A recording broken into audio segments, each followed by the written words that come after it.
राम राम जी, सभी भाई बहनों को राम राम। मैं हूं बाबा रामदास और आज मेरे साथ जुड़े हैं भाई संजय दीक्षित जी जयपुर डायलॉग से। भाई साहब राम राम। आपको सभी दर्शकों को प्रणाम। सर, ये जो एससीओ की जो अभी जो समिट हुआ है हम्म, और उसके बाद आज जो ट्रंप साहब का एक बयान आ रहा है और वो कुछ सफाई देते से लग रहे हैं कि यार हमने हमने तो इसलिए लगाई 50% टैरिफ, ये तो 200% लगाते थे, हम तो सिर्फ 85% लगा रहे हैं। हार्ले डेविडसन पे इन्होंने 200% लगा रखी थी। सफाई दे रहे हैं तो ट्रम्प साहब। और ट्रम्प क्या सफाई क्या दे रहा है? ट्रम्प के बाजा बजा दिया है वहाँ के मीडिया ने भी, और ट्रम्प का बाजा बजा दिया वहाँ की पब्लिक ने भी। ट्रम्प की जो इस समय पॉपुलैरिटी रेटिंग्स हैं वो 38-37% पहुँच गई हैं, जो हिस्टोरिकल लो है। कभी भी पहले 6 महीने में किसी भी अमेरिकन प्रेसिडेंट की इतनी लो रेटिंग कभी रही नहीं। तो प्रेशर में तो है ही है बंदा। बंदा निश्चित रूप से प्रेशर में है। वो प्रेशर में है तो इस तरह की कुछ फालतू की बातें करेगा ही करेगा, वही वो कर रहा है। सवाल ये नहीं है, सवाल ये है कि भाई तू जो बोल रहा है उसमें सच्चाई कितनी है। कल मैंने एक आंकड़ा देखा था जिसको मैंने लोगों को बताया भी, कईयों को, कि ये जो झूठ बोलता है ना कि सब अरे वो हमको बहुत टैरिफ चार्ज कर रहे थे, जो जिसको बोलते हैं वेटेड टैरिफ। वेटेड टैरिफ वो होता है कि भाई आप कितने गुड्स में कितना ट्रेड कर रहे हो, उसके ऊपर जो इफेक्टिव टैरिफ है वो कितना है। जैसे मान लीजिए हार्ले डेविडसन आपके पास 100 की संख्या में आती है, उसके ऊपर 200% होगा। लेकिन आपके पास जो टोटल जो 40-45 बिलियन की गुड्स आ रही हैं, उसमें से 25 बिलियन किसी एक कमोडिटी पे आती हैं जिसका इफेक्टिव जो है वो 3% है। तो अगर आप उसका वेट निकालेंगे तो क्या आएगा? तो जो वेटेड एवरेज टैरिफ जो भारत लगा रहा था वो केवल 4.6% था। तो ये झूठ बोलता है, इसका तो आदत ही झूठ बोलने की है, इसकी बात पे विश्वास नहीं किया जा सकता। आप ये देखें कि कल मैंने ये फिगर बताए थे, यहाँ आपके दर्शकों को भी बता देता हूँ कि ये जो भारत और अमेरिका के बीच का जो आर्थिक व्यवहार है वो केवल गुड्स के ऊपर नहीं है, गुड्स भी हैं, सर्विसेज भी हैं। देखिए ये है 1 2 3 4 5 6 7 आइटम है टोटल, और इस 7 आइटम में गुड्स में भारत का 46 बिलियन का सरप्लस है केवल, बस इसी को हल्ला करता रहता है वो। अगर सर्विसेज को ले लें तो सर्विसेज में लगभग बराबर है, 41.6 बिलियन इंडिया की अर्निंग है यूएस से, यानी इंडिया एक्सपोर्ट करता है, और 41.8 बिलियन यूएस करता है भारत को। लेकिन जब कंपनी रेवेन्यूज की बात आती है, जिसमें उनकी टोटल ऑपरेशन और सेल्स हैं, उसमें यूएस का 41 बिलियन का सरप्लस है। फिर उसके बाद हमारे स्टूडेंट्स जाते हैं, 13 बिलियन का हमें घाटा होता है उससे, 13 बिलियन डॉलर का।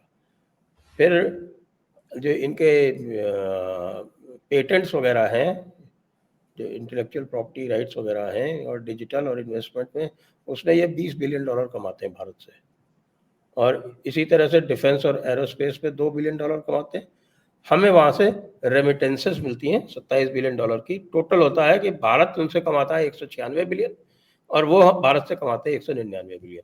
ये तो है असलियत। अब उसमें से एक जिसमें उनकी कम है उसको लेके वो हल्ला करता रहता है, और वो हल्ला जो है वो उनके ही लोग जो हैं वो उसको रिपीट करते रहते हैं। बाकी तो और कोई आपको रिपीट करते हुए भी नहीं दिखेंगे। कोई भला आदमी और कोई रिपीट कर रहा हो उन लोगों के खुद के अलावा, वो भी नहीं मिलेगा आपको। ये स्थिति है। तो ये झूठ झूठ और झूठ बोलता रहता है। अब यहाँ देख के इसकी हालत ख़राब हो गई। इसकी निश्चित रूप से हालत तो ख़राब हुई है ना, ये देख के कि भाई एससीओ में जो ऑप्टिक्स आ रहे हैं, और जिसमें सब लोग देख रहे हैं कि मोदी, पुतिन और शी जिनपिंग जो हैं वो खड़े हुए हैं हाथ में हाथ डाले हुए।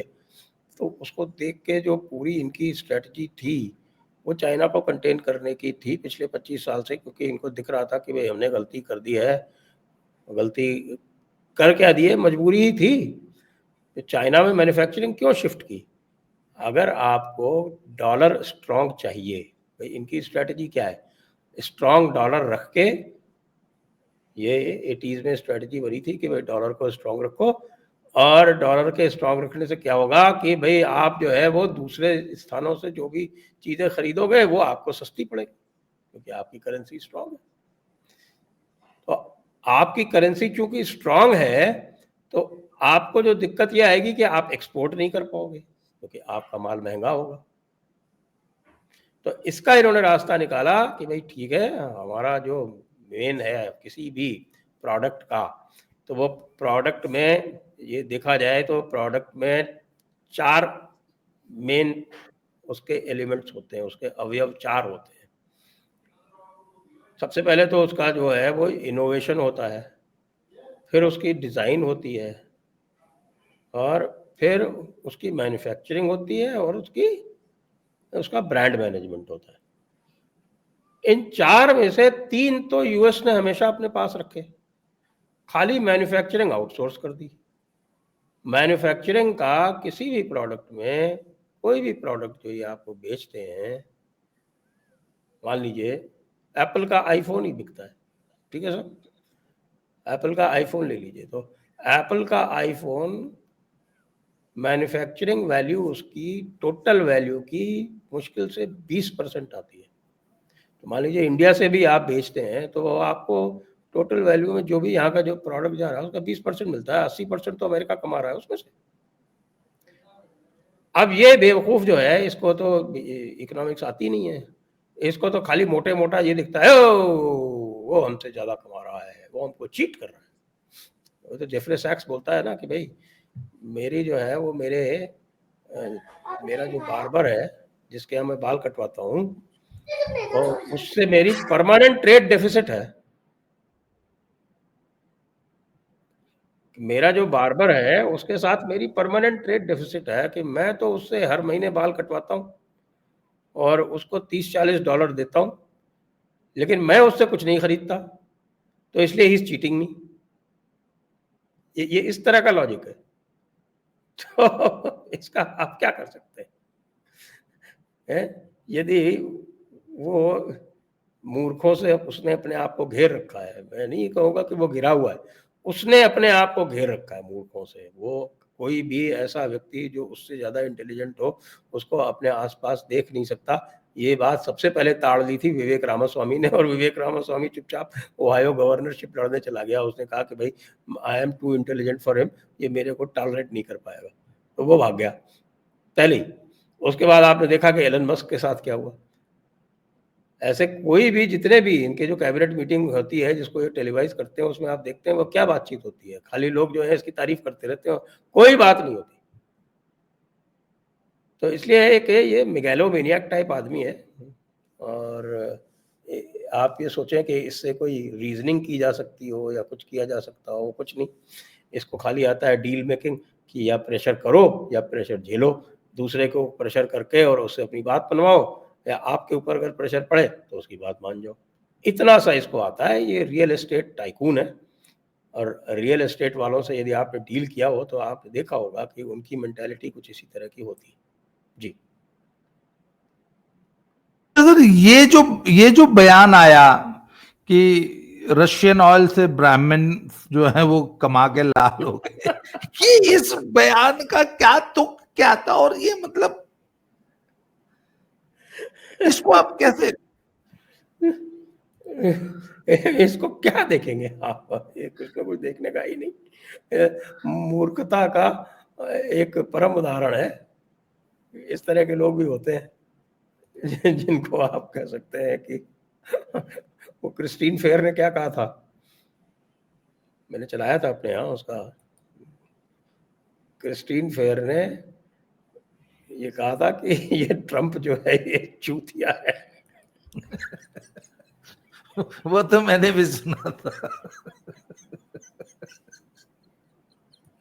तो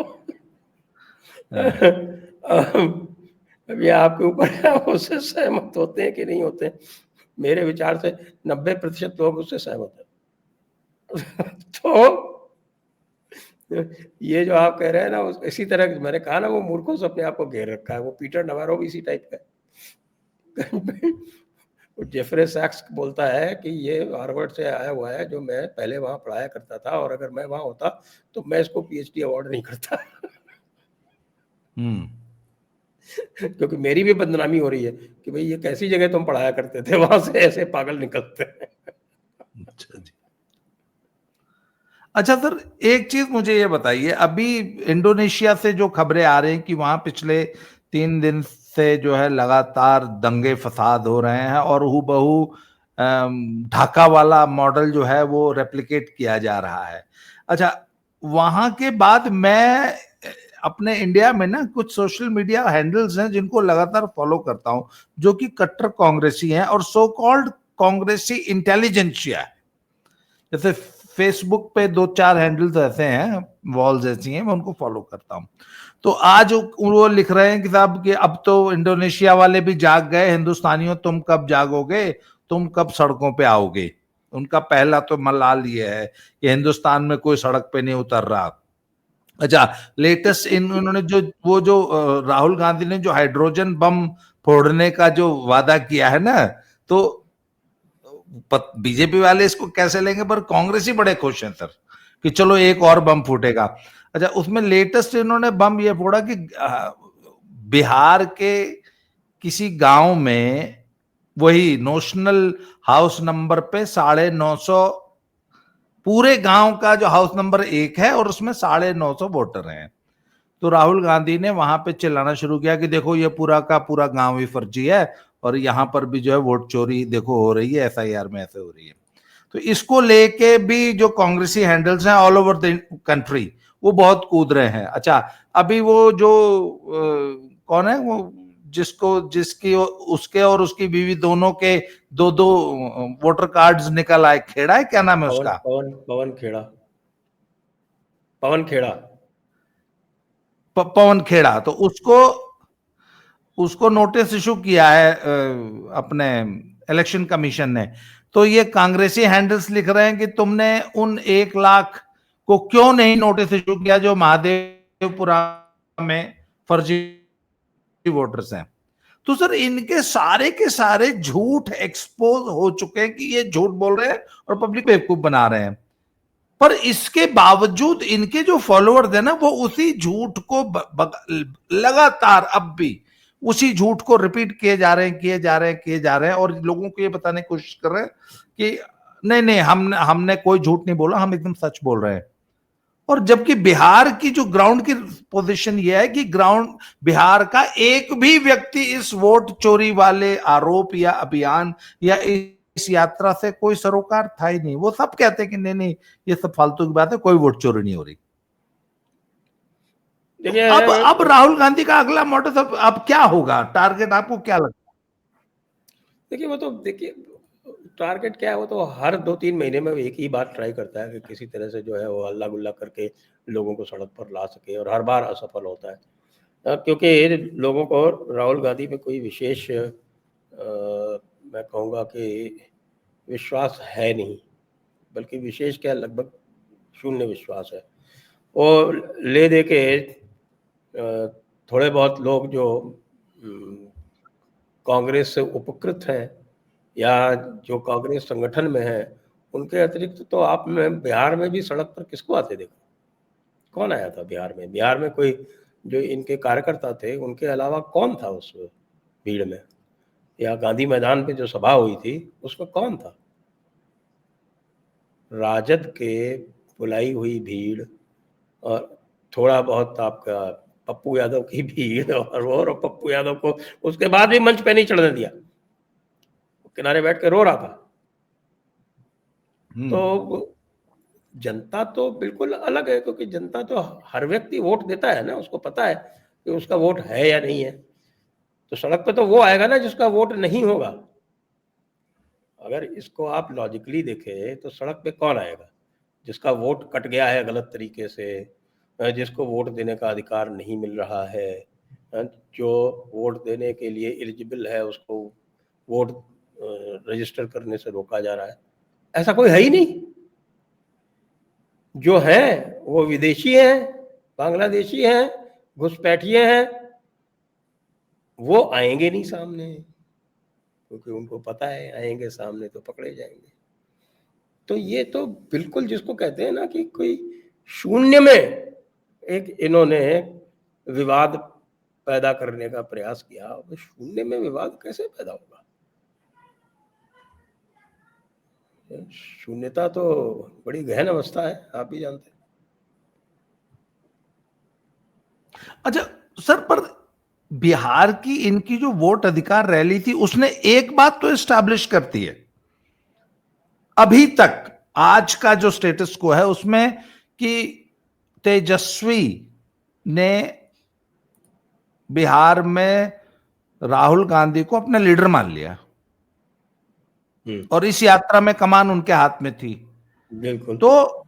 तो जो कांग्रेसी इकोसिस्टम है वो इसको एक सफलता के रूप में ले रहा है कि पूरे इंडी अलायंस में सभी लोग धीरे धीरे सरेंडर कर देंगे और राहुल गांधी को अपना लीडर मान लेंगे। ये बहुत अच्छा होगा। ये तो मोदी जी के लिए सर्वोत्तम स्थिति है जी, इसमें कोई दो राय नहीं।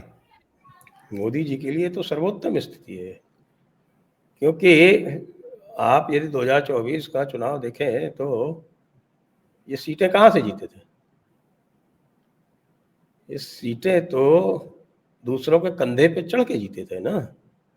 जी, महाराष्ट्र में, उत्तर प्रदेश में, की दुक्की बिहार में, बाकी थोड़ी बहुत थोड़ी सी तेलंगाना में, राजस्थान में, थोड़ी सी इधर उधर, हरियाणा में जीत गए थे, कुछ राजस्थान में जीत गए थे, कुछ कर्नाटका में जीत गए थे। और जहाँ जहाँ इनका डायरेक्ट मुकाबला था वहाँ कहीं भी ये अधिक नहीं जीते थे। जहाँ जी इनडायरेक्ट था, जैसे उत्तर प्रदेश में कम हुई, तो उत्तर प्रदेश में लीड में तो अखिलेश बाबू थे ना। जी, तो यदि ये उनको पीछे करके सामने आना चाहते हैं तो बहुत ही अच्छा है। उनके पास तो संगठन है ही नहीं, आपको भी पता है उत्तर प्रदेश में संगठन कहाँ है इनके पास। 2 जिलों को, रायबरेली अमेठी को छोड़ के तो कहीं भी नहीं है। तो यदि ऐसा ये करते हैं तो ये तो सर्वोत्तम स्थिति होगी भारतीय जनता पार्टी के लिए, क्योंकि जब राहुल और मोदी की तुलना लोग करेंगे तब तो फिर सबको ये पता चल जाएगा। पिछली बार 2024 में कम से कम ये बात तो थी कि राहुल गांधी जो थे वो प्रधानमंत्री के रूप में उनको आगे नहीं किया गया था।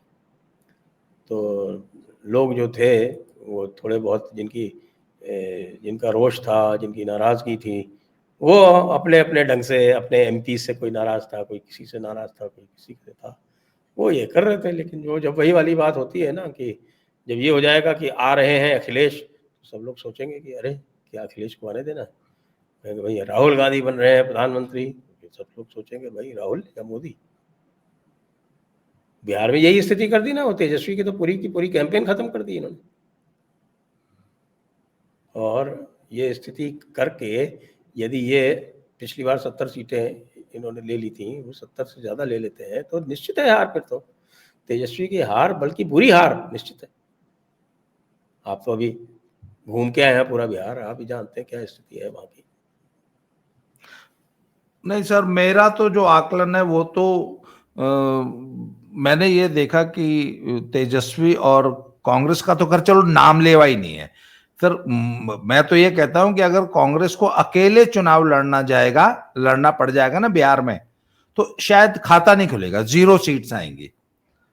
और वोट परसेंटेज भी I don't think they are going to cross 3 to 5% vote और पूरे बिहार में।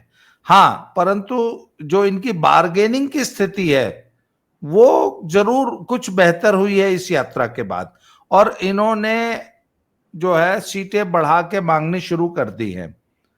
परंतु जो मुझे संकेत वहां मिले, मुझे वहां पे बताया लोगों ने कि तेजस्वी इस बार इनको 40 सीटें भी 40 से कम में समेटने की कोशिश करेंगे, जबकि ये 100 के आसपास मांग रहे हैं और उसका टारगेट है कि इनको 40 के नीचे रखा जाए। तो ओवरऑल स्थिति मुझे जो इस वक्त इंडिया अलायंस की बिहार में लग रही है कि अगर पूरा का पूरा इंडिया अलायंस 50-52 सीट के आसपास अगर बिहार में सिमट जाएगा तो मुझे बिल्कुल भी आश्चर्य नहीं होगा। और यकीन मानिए कि NDA can go anywhere between 170 to 200, मतलब यहां भी चला जाएगा तो मुझे आश्चर्य नहीं होगा। और सर जो सुनामी महाराष्ट्र में थी ना, हूबहू अगर महाराष्ट्र रिपीट हो जाए बिहार में तो आप बिल्कुल भी 2010 में तो लगभग यही स्थिति बनी थी, ये दोनों मिला के 206 सीटें जीते थे जी। 2010 में 115 सीटें जेडीयू जीता था और 91 सीटें ये जीते थे आपके, 100 सीटें लड़के 91 सीटें जीती थी बीजेपी। जी, तो सर लगभग वही स्थिति है इस बार बिहार में।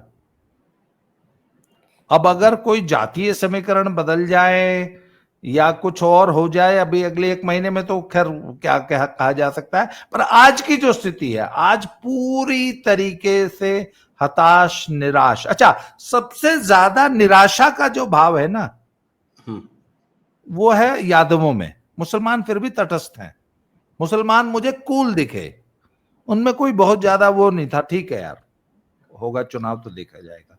सबसे ज्यादा जो डिमोरलाइज्ड है वो इस वक्त बिहार में यादव है। वो वो क्यों? बहुत ज्यादा निराश हैं तेजस्वी की लीडरशिप से। वो दिखता है ना, देखिए आप ये मान के चलते हैं कि यादव तेजस्वी को या अखिलेश को वोट क्यों देता है? वो ये मान के देता है कि साहब कि हमारा वर्चस्व रहेगा। लेकिन जब वो ये देखता है कि साहब हमारा जो नेता है वो बिछा जा रहा है किसी दूसरे के सामने, तो उसको अपना वर्चस्व खतरे में पड़ता हुआ दिखाई देता है। उसको अपने ऊपर एक संकट दिखता है, उसकी अपनी अस्मिता के ऊपर एक उसे संकट दिखता है। तो ये जो अस्मिता का संकट है ये यादव झेल रहे हैं बिहार में भी और उत्तर प्रदेश में भी, ऐसा मुझे लगता है। जी, और फिर जब कल जो ऐसी ये स्थिति यादवों में जब ऐसी स्थिति होती है तब फिर वो घोर हिंदुत्ववादी हो जाते हैं, ये भी मेरा अनुभव है। जी, यादवों से यादवों ज्यादा में भी अगर अगर ये वर्चस्व वाला उनके यहाँ वो कीड़ा नहीं हो तो उनसे अधिक हिंदुत्व का रक्षक कोई है ही नहीं। और सर यादवों में भी एक बहुत बड़ी संख्या में फ्लोटिंग वोट है। हाँ, वो हमेशा रहा है। 15-20% जी, तो बीजेपी को मिलता ही रहा है पहले भी, जी, और इस बार भी कोई कारण नहीं है कि ये 15-20% ना मिले। लेकिन जिस तरह की हाँ, स्थितियां बन रही हैं, जिस प्रकार की निराशा आ रही है उनमें, तो नीचे भी तो देखिए ना, वो व्यक्ति जो है, जो आपके प्रधानी लड़ रहा है, जो फिर वो ब्लॉक प्रमुख लड़ रहा है, जिसको जिला परिषद मेंबर बनना है, ये सारे के सारे लोग जो हैं इनके पास कुछ कुछ संख्या में इनके अनुयायी हैं, इनके पीछे लोग हैं, इनके अपने गुट हैं, और ये सब अपना राजनीतिक भविष्य भी देखते हैं। और इनको यदि लगता है कि साहब कि अखिलेश भैया तो ऐसा कर रहे हैं कि हमारा तो कोई स्कोप ही नहीं बचेगा, तो फिर तो ये पहले से ही आप जानते हैं किस तरह से होती है बातचीत नीचे के स्तर पर। तो ये पहले से ही गोलबंदी करने लगते हैं और कहते हैं कि भाई इनकी सरकार तो बननी नहीं, अभी 10 साल से तो ये है नहीं, 5 साल में और इनके साथ रह के वनवास में गुजारना पड़ेगा। तो ऐसा है भाई, आप कुछ समझौते कर चलो। क्या कहते हैं? मैं सर एक बात बताऊं, यूपी और बिहार में ना जो सवर्ण बिरादरियां हैं, they are like cactus of a desert. उन्होंने एक इकोसिस्टम बना लिया है कि वो बिना हवा, बिना पानी, बिना नमी के भी सरवाइव कर लेते हैं। पर ये जो यादव वोट बैंक है ना, ये जलकुंभी की तरह है। हाँ, बिना पानी के बच नहीं सकता ये। जब तक तो तालाब पानी से पूरा भरा है ये बहुत प्रफुल्लित रहता है, पर जैसे ही तालाब का, सत्ता रूपी तालाब का पानी कम हुआ तो ये बिल्कुल कुम्हला जाते हैं, मर जाते हैं। तो द मोमेंट दे रियलाइज कि इनका जो पक्ष है वो चुनाव हारने जा रहा है, तो दिल जंप द गन, ये तुरंत पाला बदल के जीतने वाली पक्ष के पीछे आके खड़े हो जाएंगे। ये इनका सबसे इंपॉर्टेंट ट्रेट है इनके। अब आप देख लीजिए ना, आपके जो अवधेश प्रसाद जी हैं उनके साथ क्या हुआ उपचुनाव में, यादवों ने उनको छोड़ दिया। हाँ, और अवधेश प्रसाद जी चारों तरफ रोते घूम रहे हैं कि साहब की ये अखिलेश भैया ने मुझको कहीं का नहीं रखा, अयोध्या का राजा बोल बोल के मेरी ऐसी तैसी करा दी। तो अयोध्या में सारे के सारे लोग जो हैं वो उनसे एक प्रकार से घृणा करने लगे कि ये अयोध्या का राजा, ये भगवान राम के बराबर बनेगा क्या। सोचिए आप, 50,000 से ऊपर वोट से हार गया उसका बेटा एक असेंबली कॉन्स्टिट्यूएंसी, सोचिए जरा। और यादवों ने वोट नहीं दिया, वो पूरा जो मित्रसेन यादव वाला जो ग्रुप था वो सारा का सारा शिफ्ट हो गया बीजेपी की तरफ। तो सर सेम चीज बिहार में हो रही है। मैं आपको बताऊं, बिहार में इस समय एक चीज पे आम राय है यादवों की कि नहीं जी सरकार तो देखो नीतीश की रिपीट हो रही है।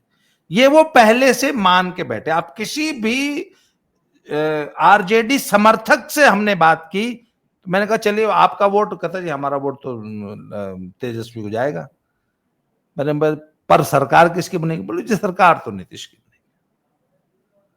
सरकार तो वो ये मान के बैठे हैं। तो सर जब ये मान के बैठ जाते हैं ना, या जब इस कदर हताशा हो जाती है तो इनका 20-30% वोट जो है वो जीतने वाले पक्ष में जाके अपने आप शिफ्ट हो जाता है। एक बात, दूसरी बात ये भी है कि वोटिंग परसेंटेज भी कम हो जाता है। हाँ, ये अच्छा, वोट डालने के लिए न निकलने की स्थिति मुसलमानों में ज्यादा होती है। जब उनको दिखना है कि हम हार रहे हैं तो मुसलमान सबसे ज्यादा उदासीन होता है वोटिंग को लेके। यादवों से ज्यादा मुसलमान घर बैठेगा इस बार। और इसके लिए फिर धन्यवाद तो राहुल बाबा को ही देना पड़ेगा, किसको देना? हाँ, ये आपने, अच्छा मुझे एक चीज और लग रही है कि इन लोगों ने ना, इनको जब पता तो लग गया था कि हारने तो हम जा रहे हैं, तो उन्होंने कहा यार हार का ठीकरा भी तो फोड़ना है, तेजस्वी को अपनी हार का ठीकरा भी तो फोड़ना है। तो उसने बोला ठीक है राहुल जी आगे बढ़ रहे हैं, आगे अपना सिर दे रहे हैं तो ठीक है, दे रहे तो हमें क्या है।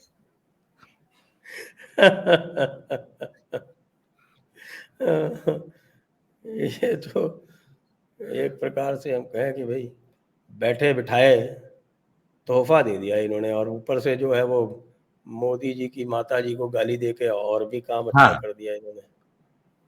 और ऊपर से बेशर्म इतने हैं कि उसको जस्टिफाई कर रहे हैं।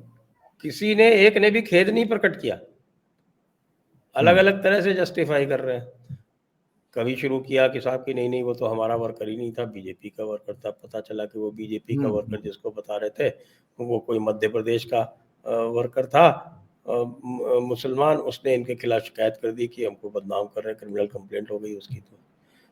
तो फिर उन्होंने कहा अच्छा तो कोई राहुल गांधी और प्रियंका गांधी मंच पे मौजूद तो नहीं थे। अरे तुम्हारे मंच से गालियां दी गई हैं, तुम्हें इतना भी नहीं बनता, तुम्हें साहस तो छोड़िए, तुम्हें इतनी भी लोक लाज नहीं है कि तुम ये कह सको कि साहब कि ये बड़ा खेदजनक है, ये गलत है, ये नहीं होना चाहिए।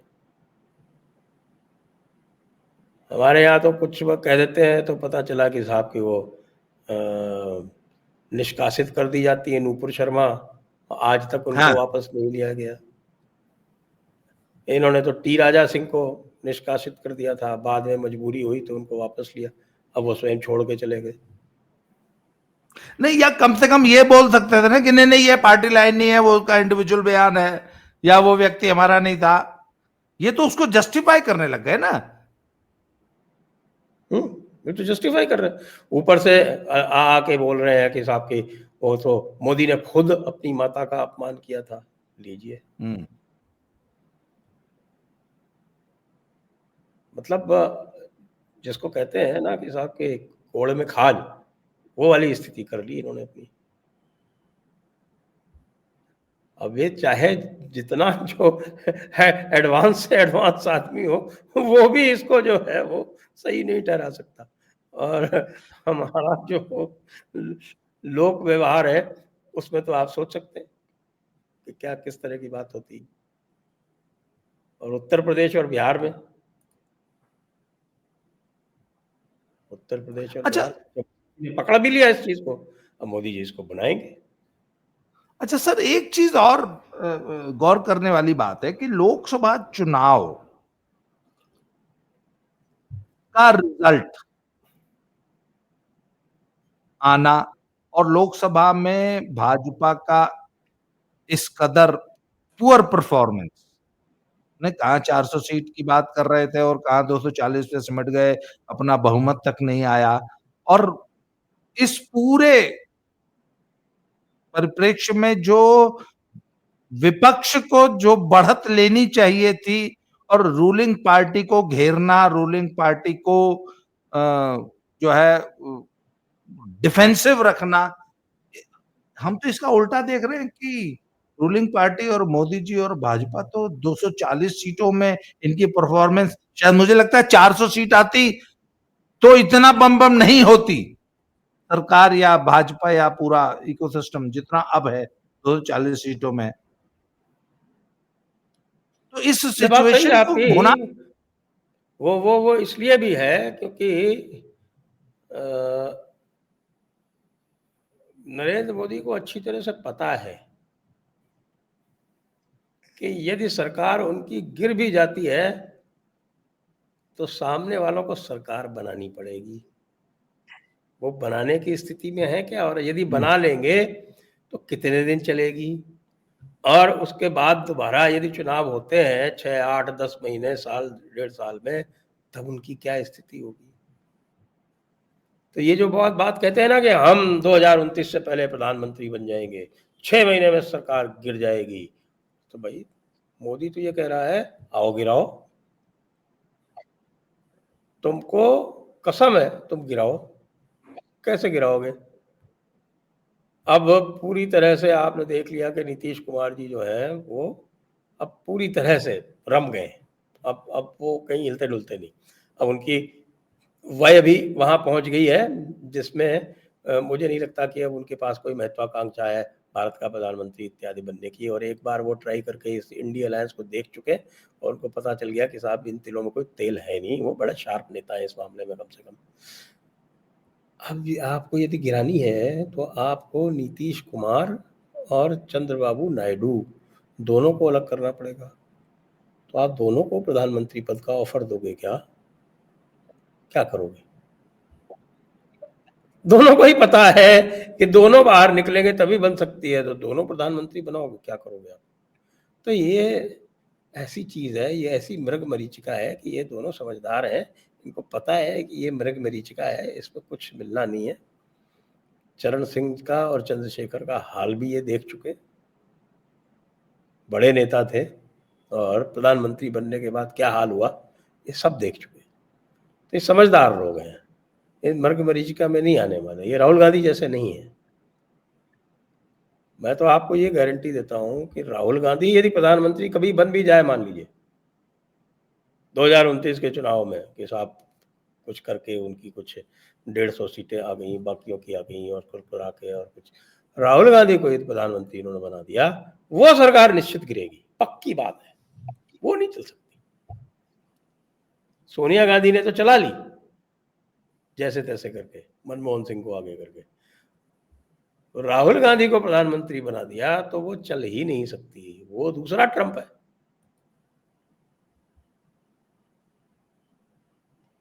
और जी वो ट्रंप की तरह जो हरकतें जो करता रहता है वो भाई अमेरिका में फिर भी चल जाए, भारत में तो ना चले 2 दिन।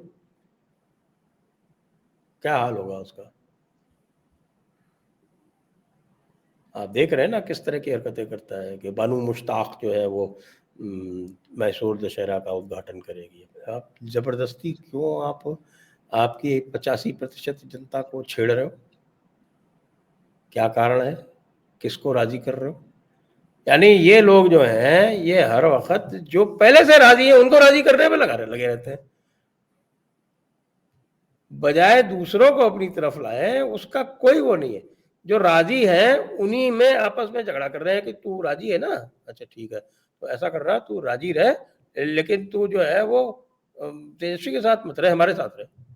बताओ, ये स्ट्रेटजी है, इसको स्ट्रेटजी कहते हैं। कारण है कि कोई भी जो क्षेत्रीय दल है वो कांग्रेस के ऊपर विश्वास नहीं करता। वो वही कारण है कि अंतर्राष्ट्रीय स्थिति में कोई भी देश अमेरिका के ऊपर विश्वास नहीं करता है। ये तो दोनों की एक ही प्रकृति है इस मामले में। जी। तो सर आज की चर्चा को हम यही समाप्त करते हैं, और मैं तो अंत में कंक्लूड ऐसे ही करूंगा आज की बात को कि बिहार में बहुत ही निराशाजनक स्थिति है इंडिया अलायंस के लिए, स्पेशली तेजस्वी के लिए। राहुल का तो पहले से ही कुछ था नहीं, और राहुल ने ये यात्रा निकाल के तेजस्वी को और पहले से और ज्यादा कमजोर कर दिया। तेजस्वी के लिए आप देखें ना कि मोदी जी ने कल जो बोला, उन्होंने ये नहीं बोला कि कांग्रेस के मंच से मेरी माँ को गालियां दी गई, उन्होंने कहा राजद और कांग्रेस के मंच से। तो ये मूर्खताएं जितनी भी राहुल गांधी की थी, ये सब ये सारे बिल तेजस्वी के नाम पे फट रहे हैं बिहार में, और इसको लेके तेजस्वी का वर्कर बहुत ज्यादा हताश है, बहुत डिमोरलाइज्ड। उसको लग रहा है यार ये क्या कर दिया इन्होंने। तो चलिए सर, आगे नजर बनी रहेगी, बिहार पे चर्चा तो होती ही रहेगी। आपने समय दिया इसके लिए बहुत बहुत आभार, धन्यवाद। दोबारा मिलते हैं sir. Thank you very much. जय श्री राम, हर हर महादेव। जय श्री राम, जय हिंद, जय भारत, वंदे मातरम। Thank you.